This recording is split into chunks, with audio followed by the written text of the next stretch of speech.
Hey, all my VR chat friends. Right now, I just want to give a quick tutorial for some of you guys that may want to leave some of the Unity solutions and start stepping into Blender ones.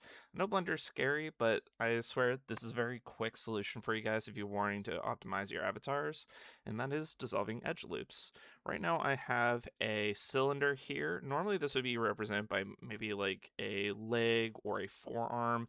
And if I take this from object into edit mode, you can see I already have some edge loops at some varying distance. One thing that happens during the process of making a sculpt, especially after the retopology process, you end up getting these booths with a lot of extra edge loops. And if we kind of take a look at the side, like you can see these edges aren't making things curvier or anything like that. It just adds a bunch of extra polys. And if I go into statistics, we're already sitting out like this whole thing is already 764 triangles, and we want to resolve that. Now to take care of that, I'm gonna pop over to Edge. You can see here's the cylindrical UV right here, and but this is just extra tries representing the same UV space. So how do we take care of these lines so that way we can get a much more optimized model without disturbing all of that wonderful texture that the artist took care of?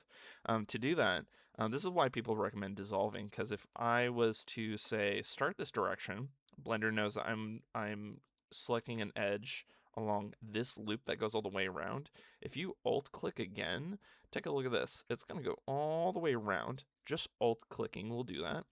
And if you add an extra little key to that hotkey, like Shift Alt, I can go ahead and select all these other ones that might not look so great. And before you know it, I could spend a lot of time just like shift click, shift click, shift click, and going all the way around. Trust me, I used to be like that.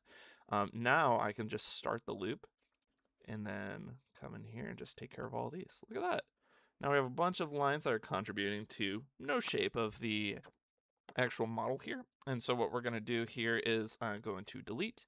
We have a couple options. This is why we don't do delete from this menu for edges, because it ends up actually taking out the actual structure for said UVs. And you can see it actually just makes a big hole down the center because it's no longer supporting that. We don't want that. What we want to do is we want to dissolve the edges, and what it'll do is when you dissolve things, it's saying I want to get rid of them, but I want to maintain the structure of what's there as well as its UV islands. And you can see this is a lot cleaner now. And if we go back to our layout, um, we just divided our poly count in half from this simple little cylinder. So if you were to say do this to the additional edge loops on your booth models, you should get quite a optimized model. The last thing you want to do is you want to go to export and then FBX. For my Unity export settings, what I like to do is obviously you want to make sure that you have your object selected, and then in your transforms, you'll want to make sure that Z forward is currently selected and that in geometry, you have apply modifiers. By doing all these, you should have everything you need to take your model back into Unity now with much less edge loops and hopefully no terrible deformations. This is Baby Jack, and I hope that you all have a wonderful day.